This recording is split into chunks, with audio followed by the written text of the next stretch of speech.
Hello friends, ಇವತ್ತು ನೋಡೋಣ dry egg ಬೋಟಿ fry. ಮೊದಲಿಗೆ ಬಾಣಲಿಗೆ ಎಣ್ಣೆಯನ್ನು ಹಾಕಿ ಆ ಎಣ್ಣೆಗೆ ಕರಿಬೇವಿನ ಸೊಪ್ಪು ಮತ್ತು ಹಸಿರುಮೆಣಸಿನಕಾಯನ್ನು ಹಾಕಿ ಚೆನ್ನಾಗಿ ಬಾಡಿಸ್ಕೊಳ್ಳೋಣ. ಅದ್ರ ಜೊತೆಗೆ ಸ್ವಲ್ಪ ಕ್ಯಾಪ್ಸಿಕಮ್ಮನ್ನು ಸಣ್ಣದಾಗಿ ಕಟ್ ಮಾಡ್ಕೊಂಡಿದ್ದೀನಿ. ಕ್ಯಾಪ್ಸಿಕಮ್ಮನ್ನು ಬಾಡ್ತಿದ್ದಂಗೆ ಸ್ವಲ್ಪ ಈರುಳ್ಳಿಯನ್ನು ಹಾಕಿ, ಈರುಳ್ಳಿ ಕೂಡ ಕಂದು ಬಣ್ಣ ಫುಲ್ ಡ್ರೈ ಆಗೋ ಥರ ಚೆನ್ನಾಗಿ ನಾವು ಏನು ಮಾಡ್ಕೋಬೇಕು, ಫ್ರೈ ಮಾಡ್ಕೋಬೇಕು ಎಣ್ಣೆಲಿ. ಅದಾದ ನಂತರ ನಾವು ಮಾಡ್ಕೋಬೇಕಾದ ಮೊದಲನೇ ಕೆಲಸವೇ ಶುಂಠಿ ಬೆಳ್ಳುಳ್ಳಿ ಪೇಸ್ಟನ್ನು ಹಾಕ್ಕೊಳ್ಳೋದು.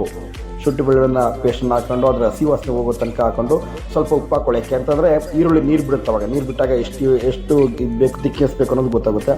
ಅದ್ರ ಜೊತೆಗೆ ಸ್ವಲ್ಪ ಮಟನ್ ಮಸಾಲ ಹಾಕ್ಕೊಂಡು ಬೇಯಿಸಿ ಇಟ್ಕೊಂಡಿರ್ತಕ್ಕಂಥ ಬೋಟಿಯನ್ನು ಹಾಕ್ಕೊಂಡು ಚೆನ್ನಾಗಿ ಮಿಕ್ಸ್ ಮಾಡಿ ಸ್ನೇಹಿತರೆ. ತುಂಬ ಚೆನ್ನಾಗಿ ವೆಲ್ ಮಿಕ್ಸ್ ಮಾಡಿದ ನಂತರ ಅದಕ್ಕೆ ಸ್ವಲ್ಪ ಗರಂ ಮಸಾಲ ಜೊತೆಗೆ ಪೆಪ್ಪರ್ ಪೌಡ್ರನ್ನ ಹಾಕ್ಕೊಳ್ಳಿ. ಪೆಪ್ಪರ್ ಪೌಡ್ರ್, ಗರಂ ಮಸಾಲ ಹಾಕೊಂಡ ನಂತರ ಅದು ಸ್ವಲ್ಪ ಕಸ್ತೂರಿ ಮೇಥಿ ಹಾಕ್ಕೊಂಡಿದ್ದೀನಿ. ಸ್ವಲ್ಪ ಟೇಸ್ಟ್ ಇರಲಿ ಅಂತೇಳಿ ಕಸ್ತೂರಿ ಮೇಥಿಯನ್ನು ಹಾಕ್ಕೊಂಡಿದ್ದೀನಿ. ಚೆನ್ನಾಗಿ ಫ್ರೈ ಮಾಡ್ಕೊಂಡ ನಂತರ ಅದಕ್ಕೆ ಸ್ವಲ್ಪ ಚಿಲ್ಲಿ ಪೌಡ್ರನ್ನ ಹಾಕೋಕ್ಕೆ ಮುಂಚಿತವಾಗಿ ನಾವು ಫಸ್ಟು ಒಂದು 3 ಮೊಟ್ಟೆನ ಹಾಕೋತಾ ಇದ್ದೀನಿ. 3 ಮೊಟ್ಟೆನ ಹಾಕ್ಕೊಂಡು ಚೆನ್ನಾಗಿ ಫ್ರೈ ಮಾಡ್ಕೋತಾ ಇದ್ದೀನಿ. ಅದನ್ನು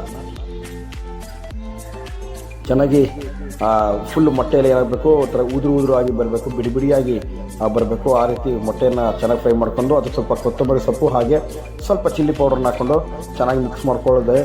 ಚೆನ್ನಾಗಿ ಮಿಕ್ಸ್ ಮಾಡಿಕೊಂಡ ನಂತರ ಫೈನಲಿ ಅದಕ್ಕೊಂದು ರುಚಿ ನೋಡಿಕೊಂಡು, ರುಚಿ ಹೆಚ್ಚು ಕಡಿಮೆ ಆಗಿತ್ತು ಅಂತಂದರೆ ಅದನ್ನು ಅಲ್ಲಿ ಮ್ಯಾನೇಜ್ ಮಾಡಿಕೊಂಡು ಸ್ವಲ್ಪ ನಿಂಬೆ ಹುಳಿಯನ್ನು ಬಿಟ್ಟು ಪ್ಲೇಟ್ಗೆ ಹಾಕಿ ಅಲಂಕರಿಸ್ಬಿಡ್ತು ಅಂತಂದರೆ final egg dry boti fry ready.